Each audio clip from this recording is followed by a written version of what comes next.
Olá pessoal, tudo bem com vocês? Estamos em aqui mais um Falando Asneira com seu amigo Clint, o burro, trazendo mais sabedoria e curiosidade para vocês. E hoje vamos falar sobre xadrez. Muito além do jogo de tabuleiro, mas o jogo de xadrez mundial que estamos vivendo.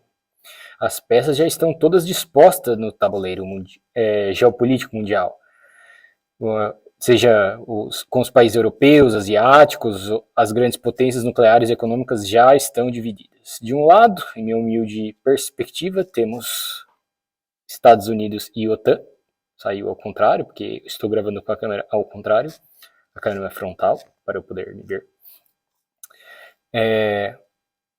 Estados Unidos seria o rei e OTAN seria a peça rainha. E do outro lado, China e Rússia. China seria o rei e a Rússia a rainha. Faço essa analogia, pois no xadrez, o rei é que define a partida, sua queda ou sobrevida é que determina o perdedor ou vencedor, respectivamente. Logo, de um lado do bloco, capitaneado pelos Estados Unidos, se o mesmo cair, vai levar todo o restante em derrocada, né? A própria OTAN não sobreviveria sem os Estados Unidos. No mesmo sentido, no outro bloco, com a Rússia e China, temos a figura da China como rei, pois é ela que fornece o apoio econômico que está sustentando a Rússia. A Rússia tem um poder bélico indiscutível, poderosíssimo, tem o maior arsenal atômico com 7 mil ogivas, mas com todas essas sanções, o seu principal parceiro comercial, que fornece meios para as suas transações, é a China. Do mesmo jeito que os Estados Unidos podem sobreviver sem a OTAN, a China também pode sobreviver sem a Rússia, mas o oposto pode não ser verdade. Com a retirada dos bancos russos do sistema SWIFT, Sistema Internacional de Pagamentos, a Rússia começou a emitir cartões de pagamentos com o sistema chinês de cartões, chamado UnionPay, acoplado à rede russa MIR. MIR em russo quer dizer paz. Segundo a agência Bloomberg, foi destacado um salto de 30% no comércio entre as duas nações, China e Rússia, só no primeiro trimestre de 2022. E para a China é interessante também essa parceria, né? O grande dragão vermelho precisa de muita energia para manter a sua economia funcionando. A China é a fábrica do mundo. De modo que, ano passado, 60% das importações vindas da Rússia para a China foram de produtos minerais e energia, como eu já falei. Ela precisa de minérios e energia da Rússia. As importações de carvão e gás natural cresceram respectivamente 148% e 70,5% da Rússia para a China. A China já é o principal parceiro econômico da Rússia há algum tempo. O comércio entre eles, né, somar tudo que a China vendeu para a Rússia, temos a cifra de 147 bilhões de dólares por ano. Só para vocês terem uma ideia, o nosso principal parceiro comercial do Brasil, né, da onde eu estou gravando, é a China, que importou 87,3 bilhões em bens e serviços brasileiros em 2021. Ou seja, entre China e Rússia é quase o dobro do valor entre Brasil e China. Os Estados Unidos, com essas sanções que estão prejudicando mais a Europa e nós brasileiros do que a própria Rússia, jogou a Rússia no colo da China. Para os dois é praticamente o melhor dos mundos. A China produz, vende para o resto do mundo, pega o din-din, compra energia barata da Rússia, e do lado russo, além de vender sua energia abundante para um bom pagador, né, um bom comprador, compra também produtos mecânicos, elétricos, máquinas e equipamentos automotivos, autopeças, né, com crescimento de 82%, 37,8% e 165%, respectivamente. Ou seja, está uma maravilha esse comércio entre esses dois países, devido a essas sanções.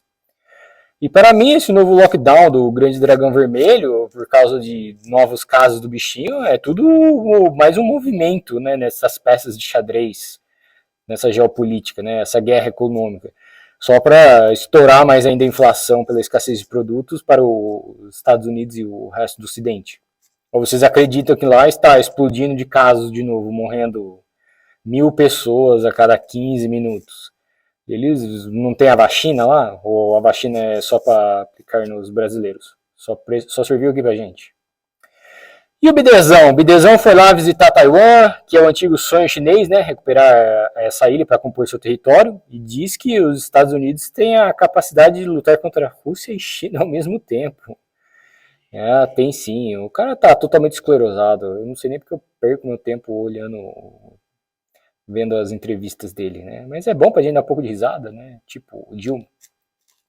Todo dia o cara faz uma declaração que deixa o mundo à beira de uma hecatombe nuclear. Até Harry Kissinger, antigo secretário dos Estados Unidos, já criticou a política externa atual dos norte-americanos. É isso aí. Let's go, Brandon. Quem não conhece a história do Let's go, Brandon, é uma corrida da NASCAR, equivalente ao nosso Stock Car lá nos Estados Unidos. Durante a entrevista, a repórter com o piloto vencedor, chamado Brandon, ouvia-se lá do fundo em inglês as arquibancadas gritando, em inglês, né? Ei, Biden, vai tomar no... Vocês sabem o resto. Aí a repórter constrangida interpretou como se fosse Let's go, Brandon, em português. Vamos lá, Brandon. Por isso que quando o pessoal quer se referir ao Biden, eles falam Let's go, Brandon. Mas assim como no jogo de xadrez, temos outras peças além dessas duas principais, né? Já falei quem é o rei e a rainha do novo tabuleiro geopolítico. E que estão contribuindo para deixar esse jogo ainda mais tenso, né? Pelo qual esse momento muito tenso que o mundo está passando. Do lado sino-russo temos ainda a Coreia do Norte com seus mísseis atômicos, fazendo testes nucleares e disparando mísseis na direção do Japão. Os mísseis estão atingindo o mar, né? Mas já dá aquele sustinho. E ameaçando a Coreia do Sul, né? Que em 5 minutos viraria poeira se o gordinho do cabelo estranho resolvesse apertar o botão vermelho. O furico do coreano não deve estar passando nem sinal de Wi-Fi. Outra peça importante do tabuleiro que eu já falei é Taiwan. Taiwan, apesar de não ser reconhecido como país pela maioria das nações, está sob proteção norte-americana. Mas por que, Clint? Por que Taiwan é tão importante? Por causa dos seus microchips e da localização estratégica da ilha. Na linha de frente dessa disputa entre Estados Unidos e China, Taiwan é importante tanto para um quanto para outro. A ilha domina a fabricação de semicondutores mais avançados, principalmente na figura da empresa Taiwan Semiconductor Manufacturing Company, TSMC, e tem uma tecnologia crucial para dispositivos digitais de ponta e armas, sendo responsável por 90% da produção global desses chips. Seria uma espécie de commodity, um petróleo, minério de ferro industrial, para vocês entenderem. Do mesmo jeito que você não faz combustível e energia sem petróleo, não constrói um prédio sem aço, você não faz equipamentos eletrônicos de ponta sem esse microchips que a TSMC fornece.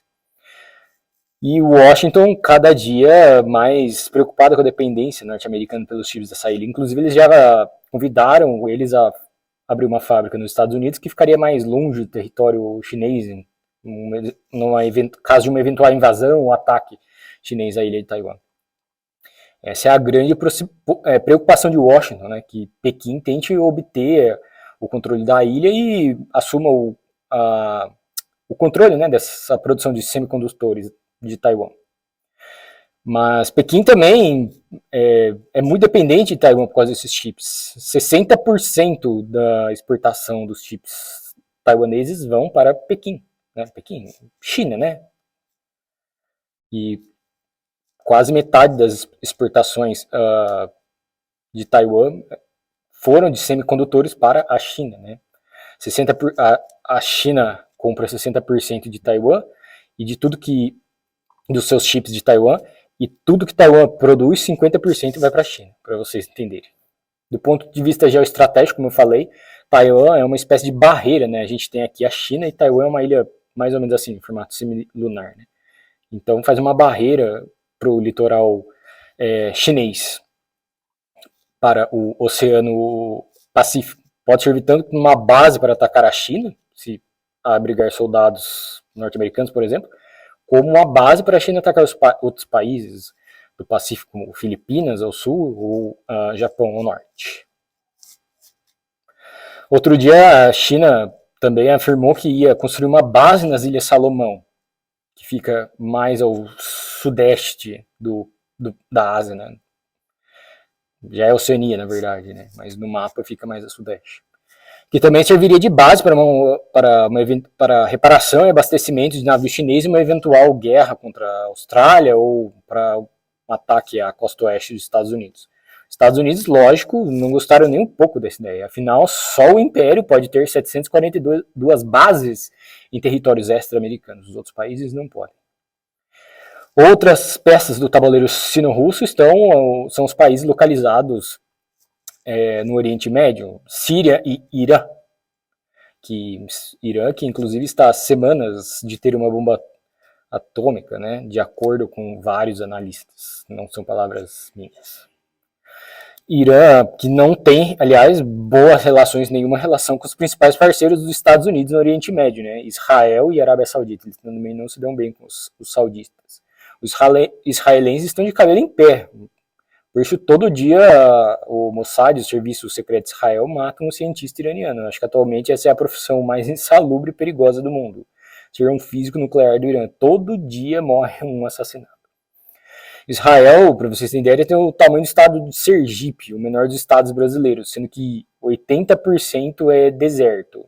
O famoso Rio Jordão é praticamente um córrego. Não dá nem para chamar de rio, então, lá. Tirando a importância religiosa, claro, né? Tô falando do ponto de vista geográfico.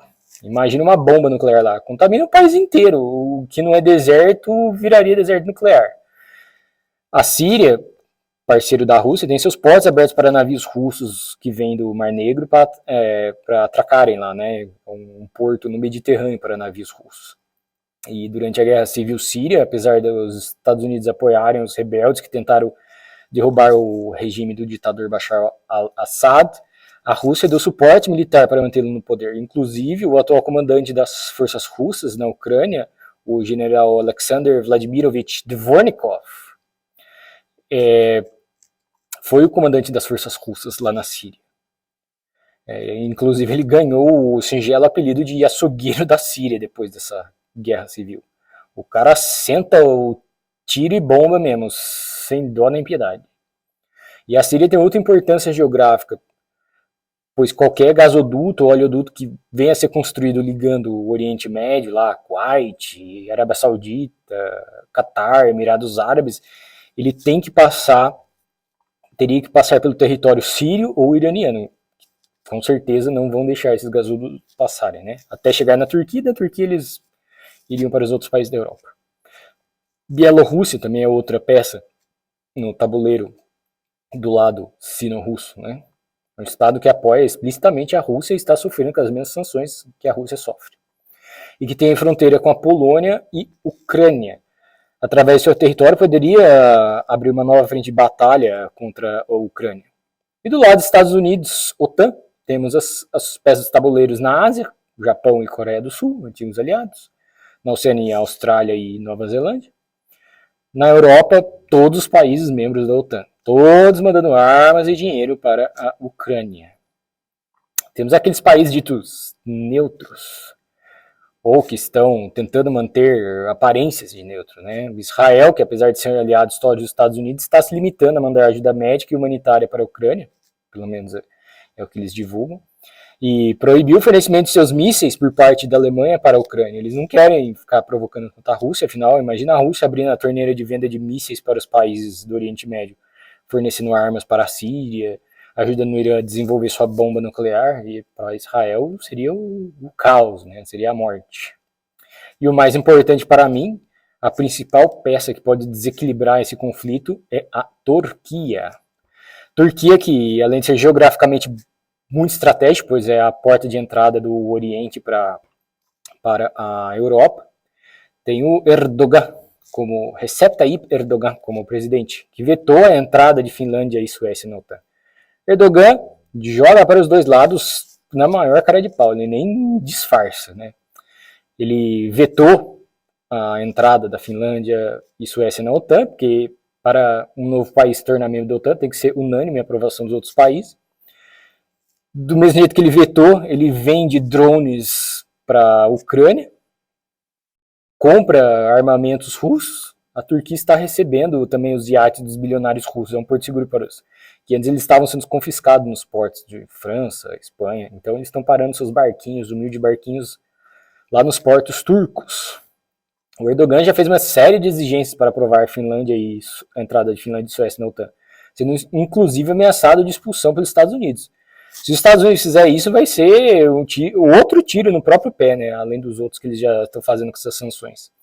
Pela posição estratégica, já pensou eles fechando o Estreito de Bósforo, que conecta o Mar Negro com o Mar Mediterrâneo? E outra, os turcos têm o segundo maior exército da OTAN dos Estados Unidos. Se expulsarem a Turquia da OTAN, é melhor fechar as portas da OTAN e os Estados Unidos ficarem sozinhos. O Erdogan vai vender caro essa entrada de Finlândia e Suécia. Ou o seu veto, né? Vender o seu voto para os russos. Quem pagar mais leva ali. E os peões? Já falando das peças principais, faltam os peões, né? De um lado temos os soldados russos e chechenos, mandados para o fronte, que estão lá morrendo também. E os bravos soldados ucranianos. Estou falando dos ucranianos do exército regular, não daquele batalhão Azov, aqueles covardes neonazistas, né? Esses são os peões na mão de Putin e dos Estados Unidos. Ou você acha que quem manda lá é o Zelensky? Segundo o Bidezão, aliás, eles vão lutar até o último ucraniano. E está indo por esse caminho mesmo, já que os Estados Unidos não deixa a guerra acabar, fica continuando fomentando a guerra, fornecendo mais armas, mais dinheiro, provocando mais a Rússia. Daqui a pouco não vai ter mais material humano para utilizar as armas que os Estados Unidos estão mandando para a Ucrânia, porque vai morrer até o último ucraniano, né?